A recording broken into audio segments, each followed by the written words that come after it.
Hey y'all, this is AL Thick Madame, and this is the recap review for The Shy. So, the episode starts out showing a camera panning into a bathroom. Finally comes from around the corner, and I'm like, who is bathing? Y'all, at first I was inclined to believe that it was Keisha's mama being bathed by Dre, and then they zoomed in, and I'm like, okay, that's a dude. What's going on? Y'all, it was Keisha being bathed by whoever the person is who has abducted her. And in my mind, I'm like, okay, is this the track coach? I don't think so. Who is this person?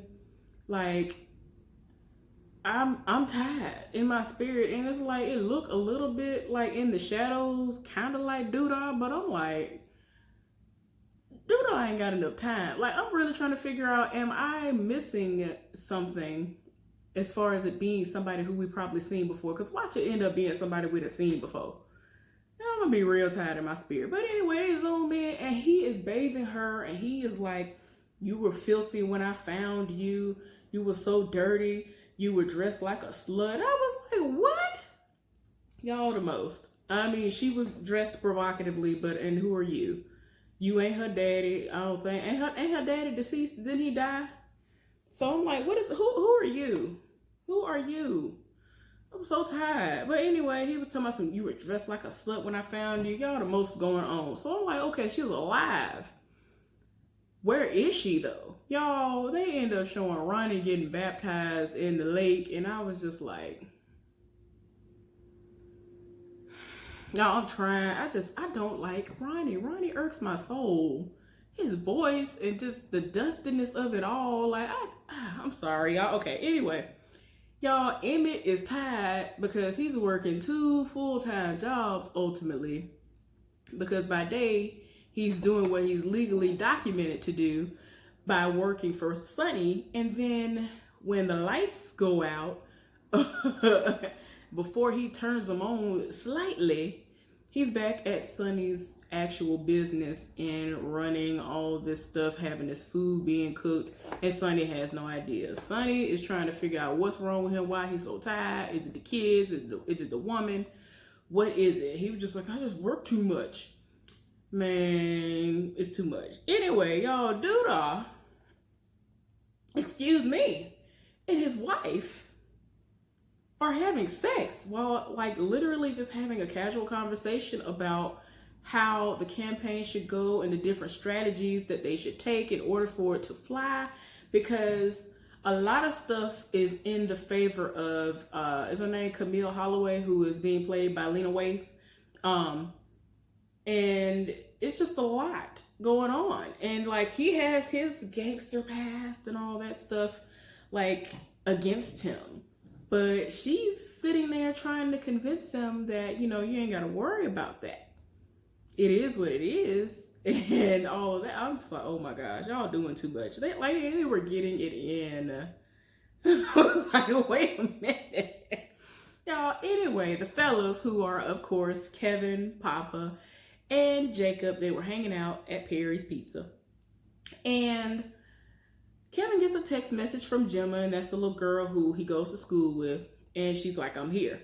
So he gets in his feelings, Jacob, because he was like, man, if I had known she was coming, I wouldn't have came. He was like, well, that's why I didn't tell you. I want us all to hang out. So Papa was like, man, why are you in your feelings? You need to get out your feelings. It ain't that serious. I like her. And he was like, man, I thought we were just supposed to be hanging out as boys. And he was like, shoot, forget all that. I invited somebody too. And so Jacob was like, who did you invite? Y'all already know, Maisha that rolled up. She was like, I like haunted houses. I like scary stuff or something she said. Y'all, I like her. She's everything. So, y'all, Keisha is at this like house, and she's actually under surveillance. The man is wherever he's at in the house or somewhere, and he is watching her every move. He has motion sensor cameras, or he has remote access, or both, or whatever. But anyway, when she moves, the camera follows her. She took a bedpan to go and use the bathroom, and she kind of closed the door thinking that she can at least be out of the sight of the camera for a moment while she pees. Man, this fool got on the camera that's in the bathroom that she didn't even know was set up and was like, smile for daddy. I was so done. Like, that actually sent shivers up and down my spine. Like, I was like, oh no, what we not finna do with that? And he told her to smile for him. And like, she like had this big smile and it's like she was crying and like, oh my Lord, this is too much. I'm tired. Y'all, Jada, who of course is Emmett's mama, she's actually steadily dating her coworker, Tomas. And he is taking her to meet his mama and the rest of the family. You know, that's a big deal. She's nervous about it a little bit, but not really. But she's just wondering how it's gonna go. And it ended up going pretty decent. You know, he was like, well, don't worry, don't be nervous, it'll be all right. And, you know, it hit it off well at first. And they got her alone. His mama and like his brother, cousin, or whoever the other guy was, and they were talking, and they brought up a wife that she was never even aware he had before. Apparently he had a wife that was a doctor who he met at work, and they'd been married, and she passed away. How, I don't know, but she passed away, and that relationship was great. And Jada didn't know nothing about it, so she felt like she had egg on her face for them to bring this up. And she kind of was blindsided. And, you know, I understand that. I don't like being unprepared for stuff like that. Like, let me know what's going on. So she was in her feelings. And, you know, at first she was like, what? I didn't know he was married. And so they were like, oh, no, you know, he was married, but, you know, she passed away. She was like, oh, good. So it came off negative when she said, oh, good. But she was just like, nah, I'm just glad that he's not leading a double life. Y'all, it was a lot. So anyway, Domo or whatever, Dominique or whatever Lala Anthony's character wants to refer to herself as, is trying to get Emmett to confess to Sonny that he has been using his business as a place for him to work out of and make extra money and all that stuff. And he was like, well, I was close to telling them this morning, but you know, whatever. And I'm just like, Lord, they're doing a lot. Y'all, the kids ended up going to a building that has been rumored to be haunted. They went in there and, you know, some stuff started happening and the power actually went out. And they were thinking at first that it was literally because the place is haunted. But Jacob got on his phone and he saw that everybody had been tweeting about how there actually is a blackout and that's what's going on. So, y'all, Keisha, where she was at, it finally rolled over to where she was at and everything went out, meaning the power was cut to the cameras as well. So she hopped up and instinctively she's trying to get out the door. The door has padlocks on it and she gave up or whatever at first. So anyway, Domo, since the electricity went out, she was in the middle of prepping food and all this other stuff. She ended up cutting her hand really, really bad. And I guess like slight backup generators or whatever came on, or they got like a little light of some sort. And Emmett patched her up. And so she was like, wow, how are you so good at this? And that's when he let her know that his mama's a nurse. And so it just comes natural to him or whatever. And y'all, they were trying to figure out what they're going to do to make money for that night. And he was like, well, we can use the smoker since it doesn't require electricity to be used. And so she was like, okay, let's make this money. Y'all, Jada is in the bathroom of wherever his mama and them live at or whatever, like kind of reciting affirmations. She's like, I guess she has one of those apps that has affirmations where people speak and then you repeat after them. She's in the bathroom trying her best to do them and believe them, but she ain't really getting nowhere. And she's in her feelings because she feel like every time she try to give somebody a chance, there's some kind of secret.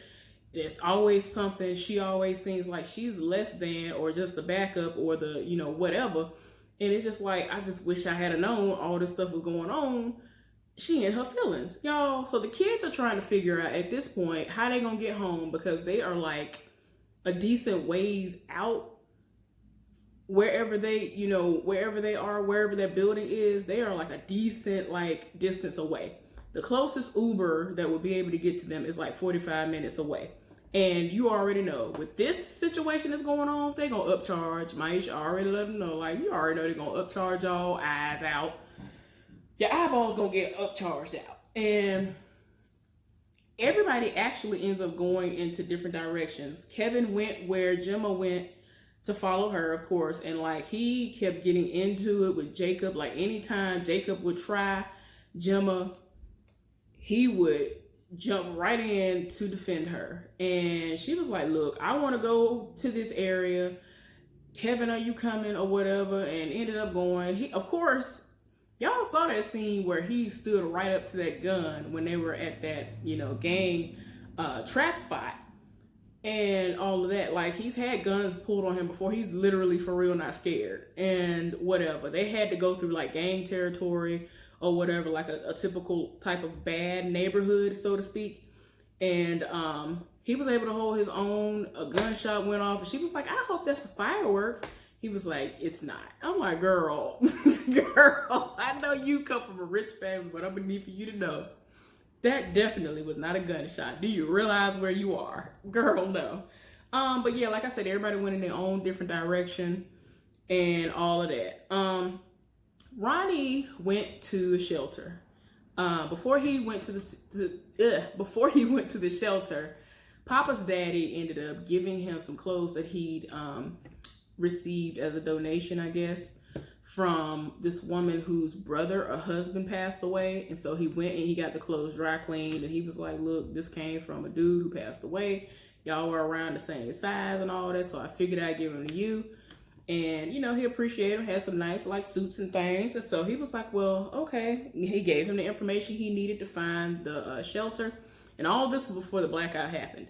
But, yeah. So he had gotten to the shelter, and all of that stuff ended up happening. And so the pastor was there, and he was talking to somebody else who might be, like, kind of over the shelter or has their hand in it, where they volunteer. And, you know, they were like, oh, we're not going to let this blackout stop us. They had the choir and that singing. I don't know who these people are, but they be having people on here who be singing down, and I'm here for it. But they ended up singing one of, well, Ronnie's grandmama's favorite hymn. And I was like, okay then, because he was like, well, you look like you trying to catch the Holy Ghost or something. Like, you look like you really into this song. And he was like, nah, man, that's my grandmama's favorite song. That's my grandmama's favorite hymn. And so, like, when he brought her up, he was just like, oh, well, you know, I'm going to go check on my grandmama. Y'all, he ended up going over to the shelter. I mean, he ended up going over to the nursing home where his grandmama was at. Went to her room. She didn't know where to be found. So he was like, help, help. So a nurse who had literally just gotten there, he was like, where's my grandmother? And she was like, I have no idea where anybody is. I just got here. All this stuff is going on. I have so many different things going on at the same time. It is what it is. And then this alarm went off, and I'm pretty sure it is because they've realized that she is missing. Y'all, Imani is packing her stuff because Trig, I'm trying to think of his government name, but I can't think of it. But Trig, who is Luke James's character, he was paid a visit by somebody from what y'all call it, DFACS. They call it Child Protective Services and things like that, where I'm from a social worker, and they have to walk around the house and deem it to be safe, and deem it to be safe, and that, you know, you have all the utilities on, and it needs to be where it needs to be. It needs to look a certain way.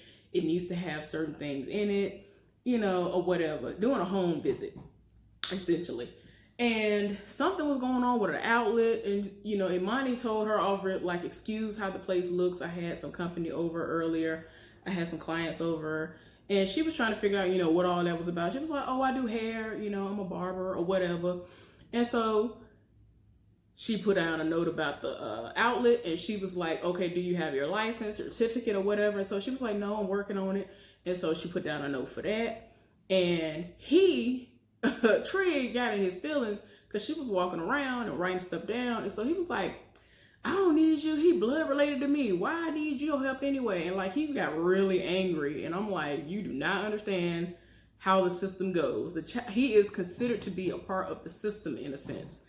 once paperwork was filed on him, it does become their business. So, I mean, I get what you're saying as far as him being blood related to you, but no.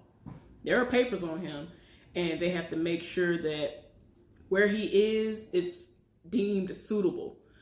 Now, there are a lot of people who are trash as far as social workers and case workers are concerned, and I get so beyond sick and tired of seeing these news stories where they ended up just trying to throw a case to the wind so that they can just have it done and under their belt and just the child somewhere, and it's a terrible environment just to get the case off their back, and then they don't go visit people. Like I can't stand stuff like that. Stuff like that tear my nerves down, and that's why a lot of people associate social workers with people who are just taking kids and just don't care and all that. All social workers are not like that. That tear my nerves. I can't stand that. Anyway, so later on, after all this has happened, Imani is packing her stuff, and he looking like, "What are you doing?" And she was like, "I'm packing my stuff." And so he was like, where do you think you're going? Like, nah. And he was like, look, I don't want to, she was like, excuse me. She was like, I don't want to ruin your chances of getting Jacob back.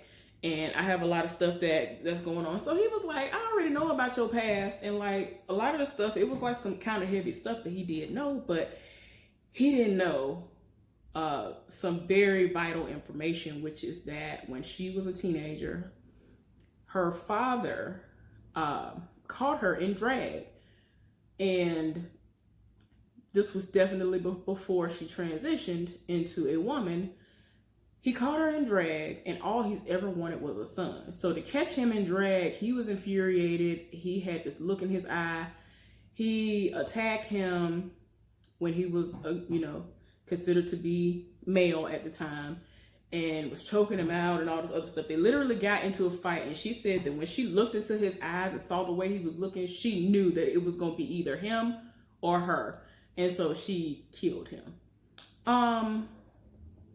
She has a record, and they're going to look into it, and despite the fact that the police saw the bruises on her neck and all that stuff, she feels as though she has a record. They're not going to let her be around his brother. So she just gonna do what she knows is best, or she feels as though it's best for the both of them, and just leave. And so he was like, nah, I need you, especially now that I'm trying to get him back. So, it kind of let her know, like, I need you. Don't think that, whatever. And all of that. Y'all, Doodah is really over here trying to show out. So I'm pretty sure that he is using his main location where he has his office at his pizza place, at that location that we always see him at, where the kids work as their after school job.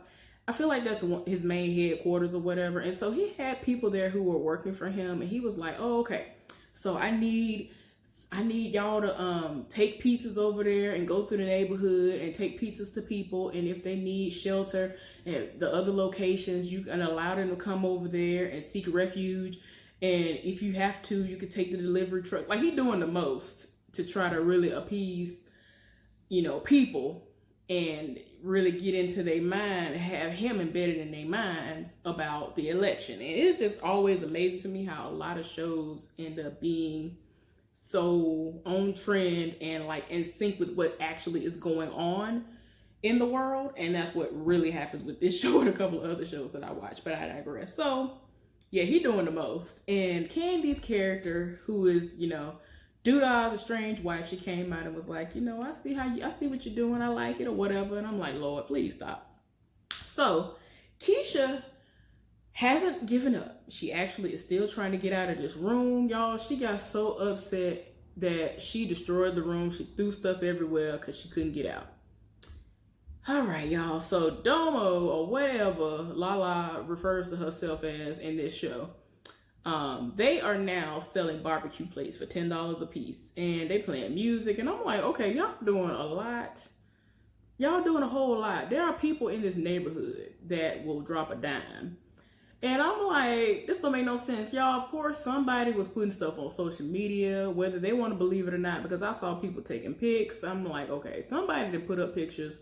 Sonny already told him earlier in the day that somebody saw him coming out at like 2 in the morning And he was like, oh no, it was just, I left my keys on accident. I got so much stuff going on. I left my keys. That's what it was. And I think that that was one of the opportunities that he had a chance to tell Sonny about what was going on. Y'all, anyway, Ronnie's grandmama is wandering through the neighborhood. She rolled up on her old house. She trying to get Ronnie to open the door, not realizing that Ronnie is not there. The house has now been like condemned or about to be eminent domain and all, like whatever, all kinds of stuff. Like nobody is permitted to live there at this point. And one of the dudes who Ronnie knows saw her and, you know, was like, oh, let's get you home. And so she was like, this is my home. And like she kind of tried to fight him off a little bit. And, you know, he contacted Ronnie and let him know where his grandmama was at. And he came later on to basically retrieve her. So Kevin and Gemma are walking through the gang territory. And they actually see a memorial that was set up for the girl whose body was found that they thought was Keisha's. Her name was Carissa Stokes. And, you know, Gemma asked, did he know her? And he was like, nah, but she was the one whose body that they found by the lake and all this other stuff. Y'all, Ronnie, like I said, found his grandmama and she was acting like she was in her right mind in that moment. And he was like, oh, you remember me. Lord, y'all, I was so tired.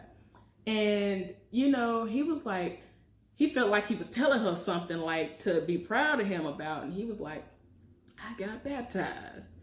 And so she was like, I mean, you already been baptized before. What you talking about? He was like, no, I just got baptized. And she was like, no, I went and baptized you as a baby. Your mama was a whore and your daddy was no good. So I wanted to make sure that you could be covered and end up being something in your life. And that happened. You are. And so, you know, he was really like shocked that she knew who he was. And so he was just like, I can't believe you know who I am. He was like, yeah, you Ronnie, my grandson. You just got back from the military. And so he was kind of trying to be like, no, I didn't just get back, but okay. I'm just like, just live in the moment. You know what it is, or you should know what it is by now. Y'all, so the blackout is still going on. And Jada asked Thomas, why didn't he tell her about the wife? Because she felt blindsided and all this other stuff. And he said that he wasn't ready to go there yet and all of that. And during the conversation, he was like, look, it's very rare that we all get a chance to tell people that we love before they pass away that they love them or you love them or whatever. And I was able to do that. And before she passed away, she told me that she wanted me to find love again. So she was like, have you? And so he was like, let's see how this date ends. And I'm like, girl, how long have y'all been dating for you to ask that? But anyway, Ronnie found out, like I said, that he was baptized as a baby. And his grandmama even asked, was the girl still missing, meaning Keisha? And I was shocked. I was like, girl, when he gave you that flyer, you was like not in your right mind. I can't believe you remember that. And so, you know, he let her know, yeah, she's still missing. Y'all, Kevin and Gemma are walking back to Perry's Pizza, and Maisha and Papa are there, and they're talking, and they actually made their relationship official. And it was so cute. I was like, look at y'all. Okay, then, you know, music was going, and everybody was having a good time. Emmett ran out of ice or something, or I don't know what, if he ran out of ice, cold, I don't know what it is, but he ran out of something. And he told Domo that he had to go somewhere and get whatever it was. Y'all tell me what it is down in the comment section, because y'all know I don't be hearing things sometimes. I didn't catch it. But he saw him and, you know, he kind of nodded at Kevin because, you know, he trying to be cool with him, even though, you know, he, you know, cannot replace the dummy that was, you know, on the show. Jason. Anyway, I digress. But yeah, they made it official, Papa and Maisha, and they were having a good time. Everybody, they kissed, and the other two people kissed. Kevin and Gemma kissed, and Maisha and Papa kissed. And I'm like, okay, look at everybody. Y'all, Domo told Emmett not to get this random heifer a plate. So I think she's like a food editor or something like that. Like, I don't know. And so she was like, I don't want my reputation ruined. And whatever, like, she really tried to fight him tooth and nail, and he just took a plate and gave it to her anyway. And I was like, oh gosh. Y'all, Jacob and Duda are talking because he didn't go back to Perry's Pizza. Or if he did, he went back into his office and was talking to him. That might have been what it was. He went back to Paris Pizza too, but he just went a different direction than everybody else did. And he was talking to him, and he was telling him about the haunted house, and he actually was like having a little moment with him. And so he was playing this, I think, jazz record, and it's from somebody who actually is from Chicago. And you know, they were having a little bonding moment, and he gets a text message. And so dude, I go outside, and old boy, who was the main goon that we always see on his side, he was like, he had some dude hand up. He was like, yeah, I found him back out here. I found him out here spray painting all your signs. And like, it had Otis Perry, and then he spray painted sucks on it or whatever. And I was like, ooh, you're doing the most. And so he asked the dude why he was doing that. Like, he really tried to act like he was cool. And of course, the gangster Doodah came out. The reason why I've been calling him Doodah this whole time is because Doodah came out. I'm just like, you're gonna be Doodah for the rest of the time. Like, even your opponent refers to you as Doodah because everybody knew what it is. Anyway, y'all, Sonny showed up. All right, now Sonny showed up while all this stuff was going on. Like, the crowd is getting bigger, the music then got louder. I'm like, y'all doing the most. You can't even be incognito at this point. Y'all are really doing the most. I mean, you already were gonna not be able to hide the fact that you out here doing the most, because somebody gonna smell the smoke. You're gonna smell the smoke pit. You're gonna smell the good food. The heifer knows how to season things exceptionally well and all of that. So on top of that, you just somebody gonna find out and say something. Man, Sonny rolled up something terrible. I was like, oh my gosh, no. Sonny was tired, and he was like, I gave you so many opportunities to tell me that this is what you was doing, and you wouldn't do what I thought you was gonna do. I thought you were manning up, but you didn't. I thought I was teaching you something, but apparently I ain't teach you nothing. He told him to shut all that stuff down and to get out of his establishment. I was like, Lord.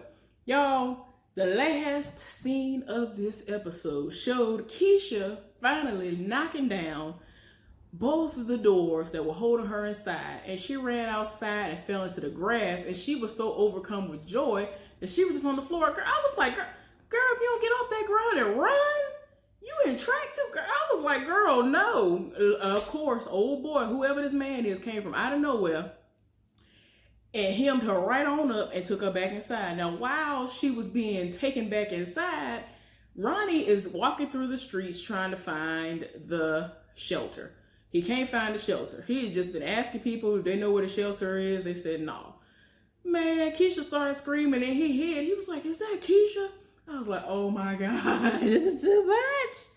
Y'all, this has got so good. Oh my gosh, this is too much. I'm glad the heifer alive.